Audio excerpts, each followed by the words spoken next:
Shalom, selamat kita bertemu kembali di MT 2819. Sekali lagi membawakan kepada Anda intisari pembelajaran sekolah sahabat dewasa. Dan pada kali ini kita telah masuk ke pelajaran yang ke-8 dalam kuartal yang ketiga di tahun 2021. Saudara-saudara yang dikasihi dalam Tuhan Yesus Kristus, sebelum kita teruskan, kita terlebih dahulu bersatu di dalam doa. Bapa yang penuh dengan kasih dan kemuliaan yang tinggal di dalam kerajaan surga yang maha tinggi, kami datang ke hadirat-Mu pada saat ini, memohon berkat daripada Engkau, memohon rahmat dari Engkau, dan memohon kepintaran dan akal budi, serta roh kudus-Mu untuk menyertai kami, supaya ketika kami menyelusuri intisari pembelajaran sekolah sahabat pada kali ini, maka biarlah itu akan berguna di dalam kehidupan kami, supaya kami dapat kekuatan demi kekuatan untuk menghadapi kehidupan kami di dunia yang berdosa ini. Terima kasih Tuhan untuk kasih-Mu. Terima kasih untuk jawaban-Mu yang pasti. Di dalam nama Yesus kami berdoa dan mengucapkan syukur. Amin. Pelajaran sekolah sahabat kita pada kali ini bertajuk bebas untuk beristirahat. Dan ayat hafalan kita saya bacakan terus dari Alkitab yang terdapat di dalam Mazmur pasal yang ke-27 ayat yang pertama, dan di sini katakan, Tuhan adalah terangku dan keselamatanku. Kepada siapakah aku harus takut? Tuhan adalah benteng hidupku. Terhadap siapakah aku harus gementar? Saudara-saudara yang dikasihi di dalam Tuhan, kita melihat pelajaran sekolah sahabat kita pada kali ini, dan tentu kita akan dapat menjawab beberapa soalan yang biasanya akan timbul di dalam pemikiran kita ketika kita mengharungi ketidaktentuan di dalam dunia yang berdosa ini. Yang pertama, apa yang harus kita bebaskan dari diri kita? Yang kedua, apa yang menyebabkan penyakit fisikal, mental, dan spiritual berlaku? Dan yang seterusnya, dapatkah kita jatuh sakit jika kita benar-benar mengikuti prinsip hidup sehat? Yang seterusnya, dapatkah orang Kristen menjadi tawar hati, tertekan, atau cemas ketika menghadapi situasi-situasi di dalam dunia ini?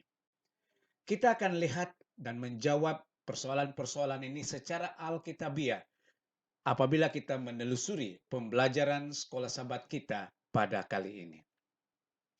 Saudara-saudara yang terkasih di dalam Tuhan, pada kali ini kita akan belajar dengan melihat dari dua cerita di dalam Alkitab. Yang pertama ialah di dalam Markus pasal 2 ayat pertama sehingga ayat yang ke-12, dan juga kita akan mempelajari satu lagi cerita di dalam Alkitab yang terdapat di dalam buku 1 Raja-Raja pasal yang ke-19.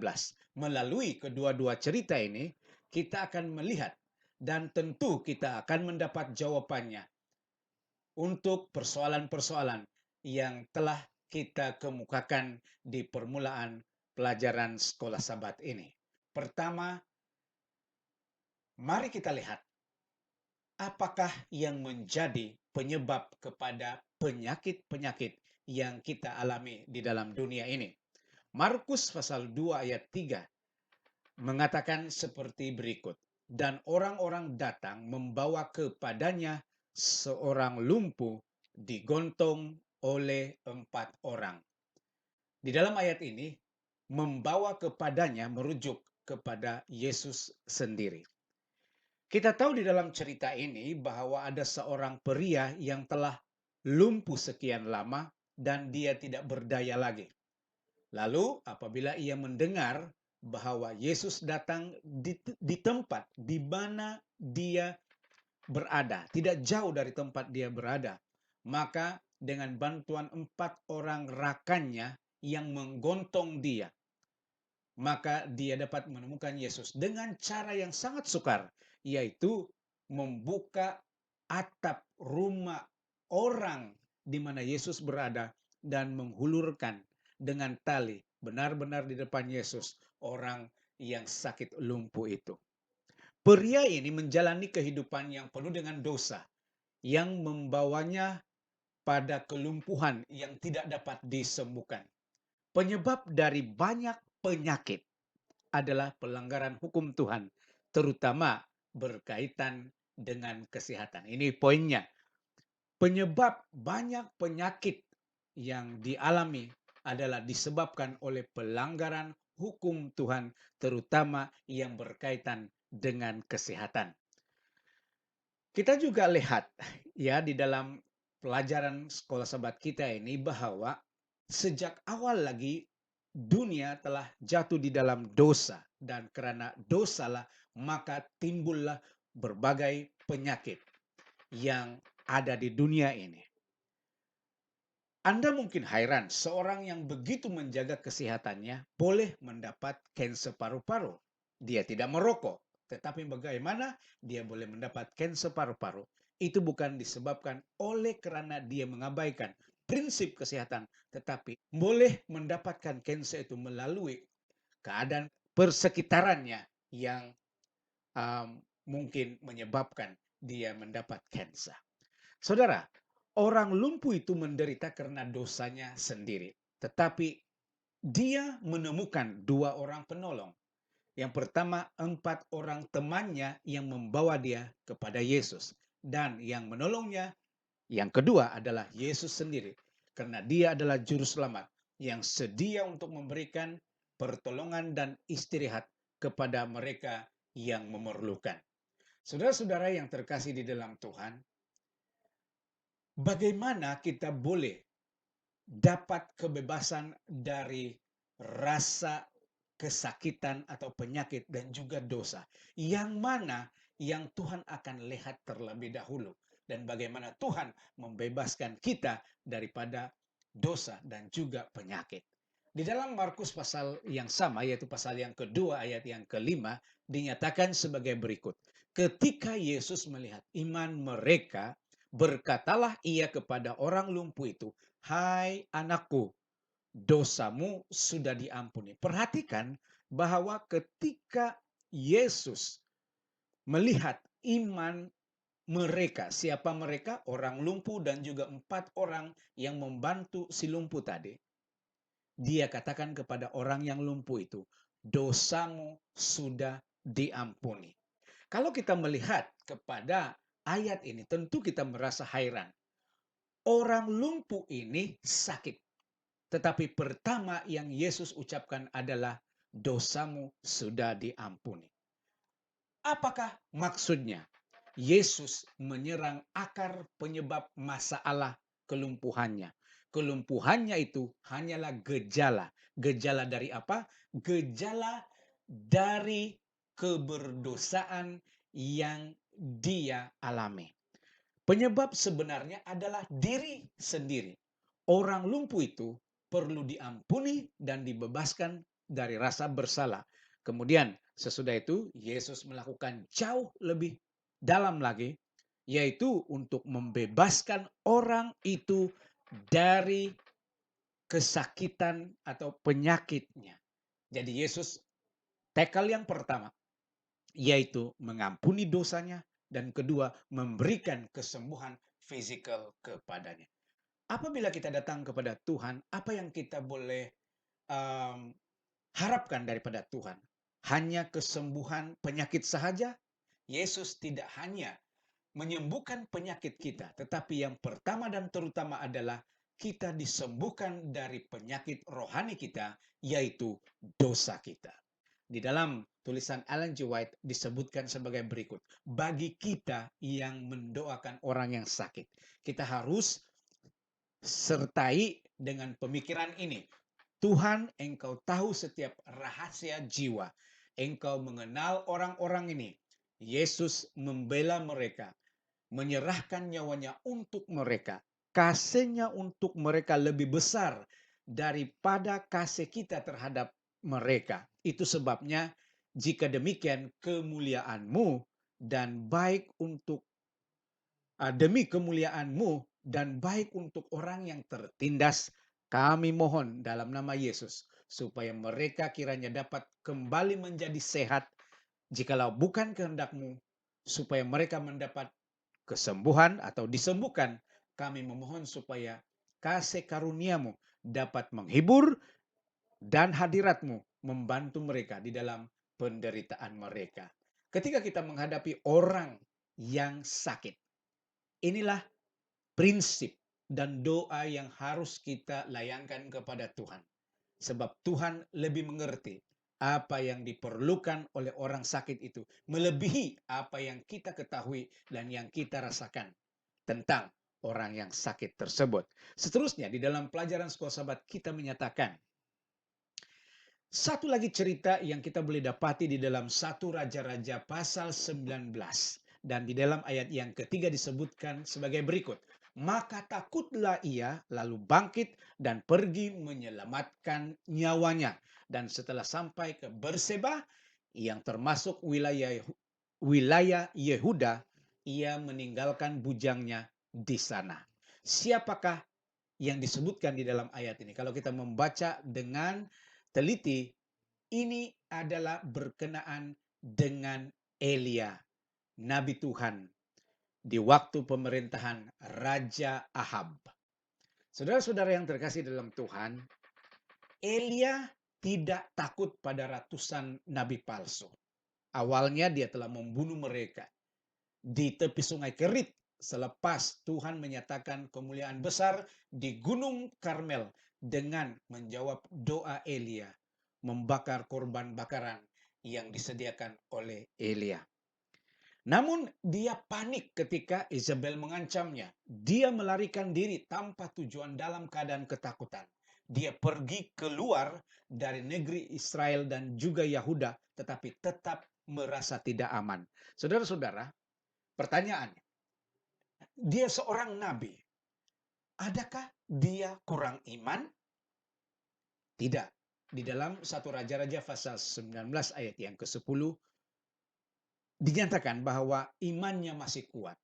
Tetapi dia mengalami tekanan ugutan kematian yang dikabarkan kepadanya menghancurkan dirinya. Saudara-saudara yang terkasih dalam Tuhan, dia tidak dapat berpikir secara jernih dalam situasi tersebut. Karena apa? Pertama, dia terlalu penat.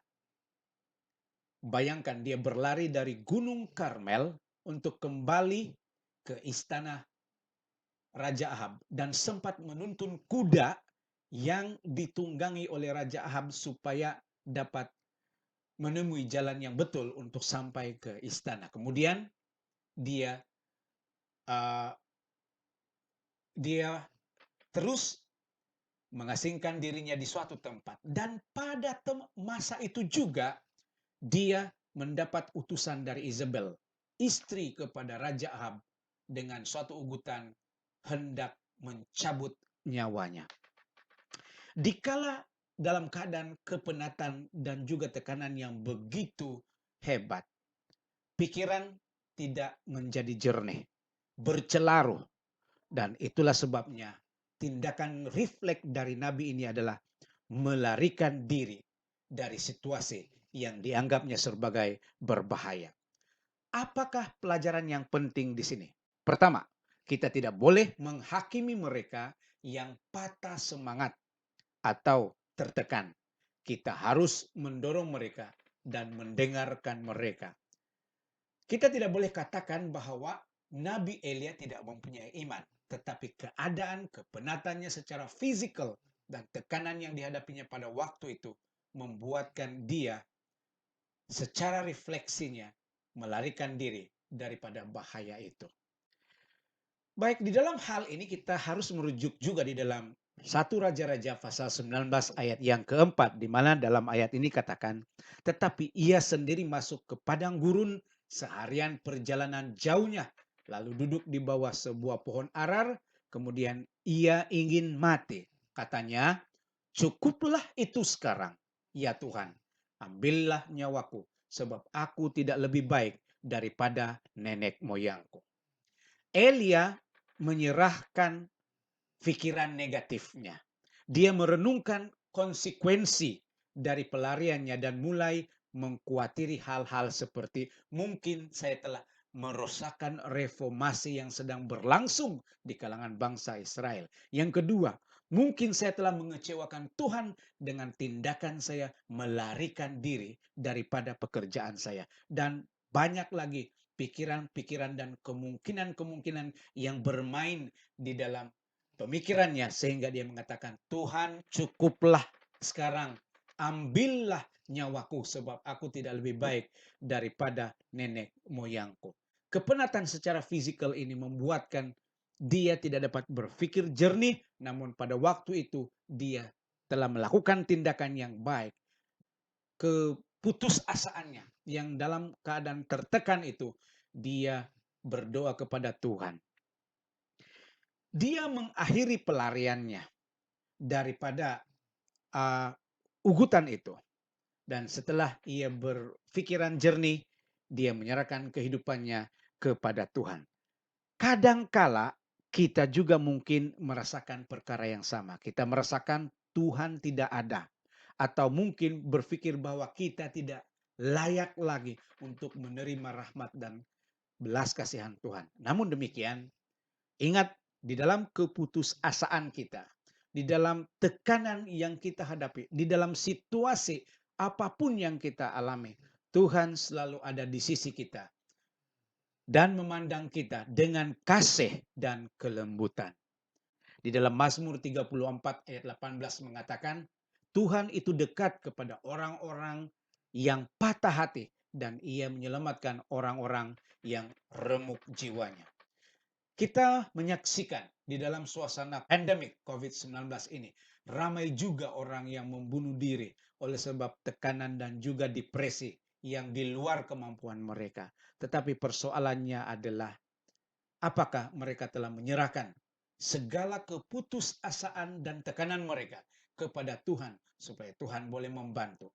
Ayat di dalam Mazmur 34 ayat 18 ini merupakan suatu janji yang bukan hanya hiasan semata-mata, tetapi adalah maksud Tuhan untuk membantu setiap orang yang berserah kepadanya. Saudara-saudara yang terkasih, seterusnya, apabila pikiran sudah jernih daripada kecelaruan akibat kepenatan secara fisikal dan juga tekanan-tekanan akibat daripada apa yang kita lalui dalam kehidupan kita. Apakah yang kita harus lakukan? Terlebih dahulu kita lihat di dalam 1 Raja-Raja 19 ayat yang kelima. Di sini katakan, sesudah itu ia berbaring dan tidur di bawah pohon arar itu. Kita lihat sebelumnya dia berkata, cukuplah itu Tuhan. Dia berdoa kepada Tuhan. Selepas dia tidak sanggup lagi melangkah untuk berlari. Kemudian Elia tertidur di bawah pohon arar. Dan dia tertidur. Dan pada waktu dia tertidur itulah Tuhan mengutus malaikat untuk menyentuh dia dan berkata kepada dia, bangunlah, makanlah. Rupa-rupanya Tuhan mengambil berat kepada Elia lalu mengirimkan malaikat untuk serve ataupun memberikan hidangan kepadanya, makanan dan juga minuman untuk keperluan fisiknya yang terlalu letih pada waktu itu. Elia memerlukan istirahat fisikal. Dia perlu tidur dan dia perlu makan. Dan sememangnya dia juga memerlukan istirahat rohani. Kemudian dia siap untuk bertemu dengan Tuhan. Di dalam cerita ini 2 kali malaikat itu menyuruh Elia untuk makan dan minum. Sesudah itu dia mendapat kekuatan fisikal yang baharu dan dia siap untuk mendengarkan apakah kehendak Tuhan dan perintah Tuhan yang dia perlu laksanakan sebagai seorang nabi Tuhan. Tuhan membuatnya merenungkan dan membimbing dia untuk melihat semula pelayanannya sebagai seorang nabi. Kita tahu bahwa selepas dia mendapat kekuatan fisikal, dia telah merentasi padang gurun ke Gunung Horeb dan di sana dia bertemu dengan Tuhan. Dia bersemuka dengan Tuhan, berbual dengan Tuhan dan dalam suara yang penuh dengan ketenangan dan kedamaian Tuhan berkata-kata kepadanya dan mengingatkan kepadanya misi yang perlu dia lanjutkan.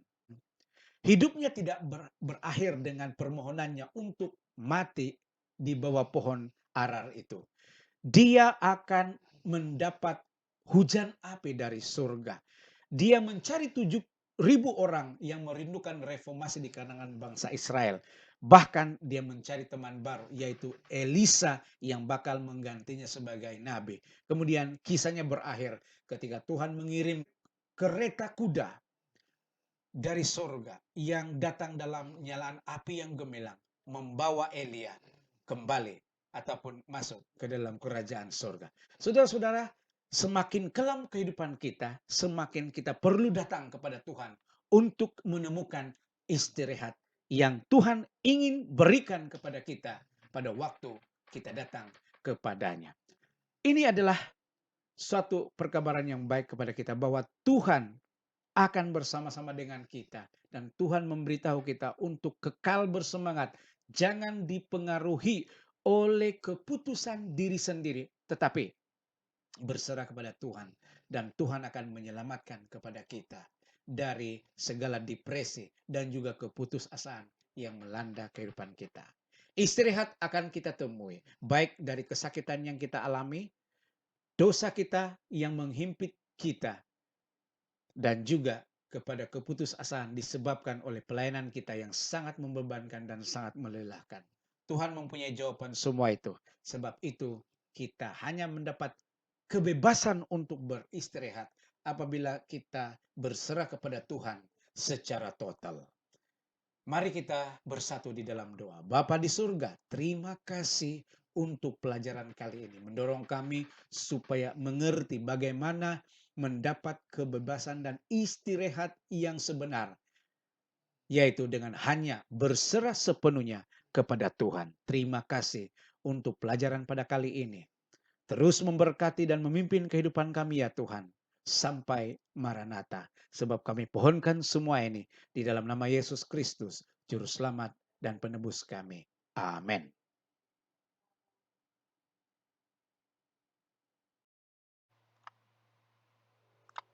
Subscribe, tekan lonceng, like, comment, share.